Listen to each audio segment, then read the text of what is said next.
আসলে নিউ ইয়র্কে রিয়াল এস্টেটটা কিন্তু খুবই নিরাপদ এবং লাভজনক একটা খাত। এইখানে বাড়ি এখন মার্কেটটা খুবই ভালো অবস্থায় আছে।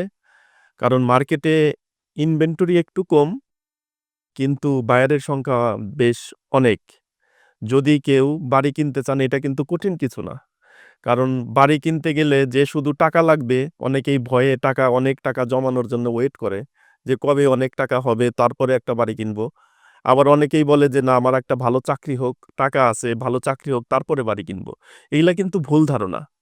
একটা বাড়ি কিনতে গেলে যেমন টাকার দরকার হয়, অন্যান্য ক্রেডিট স্কোর এবং কি ভালো জব সবকিছুর যেমন দরকার হয়, আবার একটা থাকলে আরেকটাকে স্কিপ করা যায়। যেমন আপনি ধরেন আমরা এখানে কেউ কিন্তু অল্প টাকা দিয়েই বাড়ি কিনতে পারে। যেমন 3.5% ডাউন পেমেন্ট দিয়ে বাড়ি কিনতে পারে। এটা কিন্তু বেশি টাকা না। এবং কি এইটা মনে হয় আসলে অনেকের কাছে একটা অনেকেই জানে না। এটা কিন্তু খুবই অল্প টাকা এবং কি আ ক্লোজিং কস্ট এটা কিন্তু সেলার কনসেশন দেয়। ব্যাংক থেকে এই ক্লোজিং কস্টটাও আপনারা পেয়ে থাকতে পারেন। যদি আপনি কোয়ালিফাই হন। তার মানে আপনি বাড়ি কিনতে গেলে যে অনেক টাকা লাগবে এটা শর্ত না।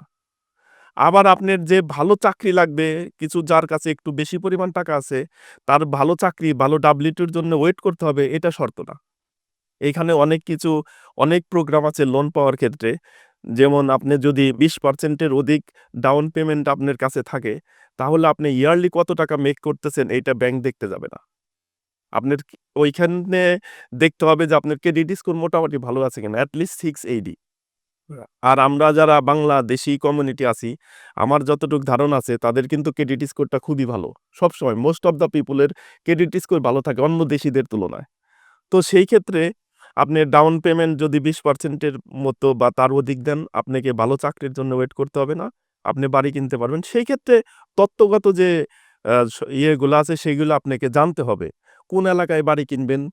কে কাকে দিয়ে বাড়ি কিনবেন, বাড়ির ট্যাক্স রিটার্ন কত, বাড়ির প্রপার্টি ট্যাক্স কত, ইন্সুরেন্স কত হবে, এই ইনফরমেশনগুলা আপনাকে জানতে হবে। এবং এইগুলা জানার জন্য যদি আপনি একটা অভিজ্ঞ রিয়েলটরের সাহায্য সহযোগিতা নেন, তারা কিন্তু আপনাকে সব ইনফরমেশন দিয়ে সহযোগিতা করবে। তার মানে বাড়ি কেনার ক্ষেত্রে কোনো ভয় নাই, কোনো কষ্ট নাই। বিভিন্ন অপশন আছে মর্টগেজ পাওয়ার ক্ষেত্রে। সেগুলো প্রপারলি জানলে আপনি সহজেই একটা বাড়ির গর্বিত মালিক হতে পারেন। জি, ধন্যবাদ। বর্তমান যুক্তরাষ্ট্রের আপনার রিয়েল এস্টেটের অবস্থাটা কি? এখানকার মানে অনেকে বলে যে না এখন একটু বাবল হয়ে আছে, অনেকে বলে যে না দাম কমবে, অনেকে বলে দাম বাড়বে। আসলে বর্তমান অবস্থার চিত্রটা যদি আপনারা একটু বলেন। জি, আসলে রিয়াল এস্টেটের আ বাড়ির দামের ক্ষেত্রে নিউ ইয়র্কে আমার মনে হয় না কখনোই আর বাড়ির দাম কমবে। কারণ দিন যাচ্ছে, পপুলেশন বাড়ছে, ইনভেস্টমেন্ট বাড়ছে, মানুষের চাকরির ক্ষেত্র বাড়ছে নিউ ইয়র্কে। বাড়ির দাম আর কমার কোনো সম্ভাবনাই আমি দেখি না। আর উইন্টারে সাধারণত আ একটু স্টেবল থাকে। কারণ এই সময়টা কম মানুষই বাড়ি কিনতে চায়। কারণ এই ক্ষেত্রে মুভ হওয়ার ক্ষেত্রে একটা সমস্যা থাকে। বাচ্চাদের স্কুলের একটা প্রবলেম থাকে যে এই সময় বাড়ি কিনলে বাচ্চাটা একটা স্কুলে পড়ে অন্য জায়গায় ভর্তি হইতে প্রবলেম হবে। সাধারণত নভেম্বর, ডিসেম্বর, জানুয়ারি এই ৩ মাসটা মার্কেট একটু স্টেবল থাকে। তারপরে আবার বাড়ির দাম বাড়া শুরু করে। এবং বর্তমানে নিউ ইয়র্কের যে অবস্থা, বাড়ির দাম কখনোই কমার সম্ভাবনা নাই। বরঞ্চ প্রতি বছর একটু হলেও বাড়ির দাম বাড়তেছে। কারণ তো এটা তো অনেকেই বলে যে নিউ ইয়র্ক সিটি আসলে শুধু আমেরিকার চেয়ে বড় সিটি না। এটা পুরা ওয়ার্ল্ডের একটা একরকম ক্যাপিটাল হয়ে দাঁড়িয়েছে। এর জন্যেই এখন ওই দিনের জন্য ওয়েট না করে কখন বাড়ির দাম কমবে, আসলেই কমবে না। যত তাড়াতাড়ি সম্ভব সবারই ডিসিশন নেওয়া উচিত।